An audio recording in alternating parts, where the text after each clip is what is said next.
Zero rating and exempt supplies हैं, तो वो ये है कि features zero rated supply section 4 और एग्जाम्प्ट सप्लाई सेक्शन 13, इससे मुकम्मल क्लियर हो जाएगा आपको सारा कंसेप्ट ये है।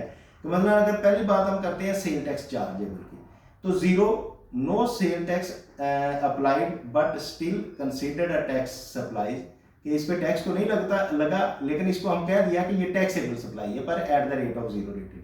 No sale tax applied fully exempt है। फिर हम can business claim input tax on credit, yes, zero rated supplies जो है business can claim refund of the sale tax on inputs. लेकिन अगर एग्जाम्प्ट सप्लाईज की बात करेंगे तो no business can reclaim the sale tax और इनपुट टैक्स। इसी तरह अगर हम आ जाए कि टिपिकल गुड्स क्या है, गुड्स मेंशन इन द, ये जीरो रेटेड जो है जो 5th शेड्यूल में मेंशन की जाती है, including but not limit to the export duty free goods, certain goods items, medical supplies, books, goods for the diplomats and international convoys के लिए जो होती है वो मोस्टली जीरो रेटेड होती है।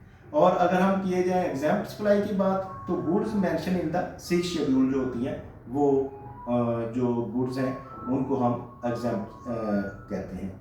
इफेक्ट ऑन बिजनेस कॉस्ट क्या होता है, lower cost as input tax is recovered, क्योंकि उनको टैक्स में रिकवर्ड हो जाता है, इनपुट तो उनको वापस मिल जाता है इसलिए कॉस्ट लो पड़ती है। हर cost as input is not recovered, और जो इनपुट टैक्स होता है वो बेसिकली इसकी कॉस्ट का हिस्सा बन जाता है। जब कॉस्ट का हिस्सा बन जाता है तो वो फिर ज़्यादा महंगा हो जाता है। तो इसलिए इसकी एग्जाम्पल भी बड़ी इंटरेस्टिंग है कि जब एग्री ट्रैक्टर को पहले वो रिड्यूस रेट पे था 5% पे, तो जो वो इनपुट टैक्स ले रहे थे 17% उस वक्त होता था, तो अब ट्रैक्टर मैन्युफैक्चरर जो थे वो 17% जो इनपुट था और 5% उसका आउटपुट टैक्स था, तो उस पर जो 12% बाकी था उस पर वो रिफंड ले रहे थे, रिफंड क्लेम कर रहे थे। तो इस तरह ट्रैक्टर मैन्युफैक्चरर का बहुत ज़्यादा रिफंड बन रहा था।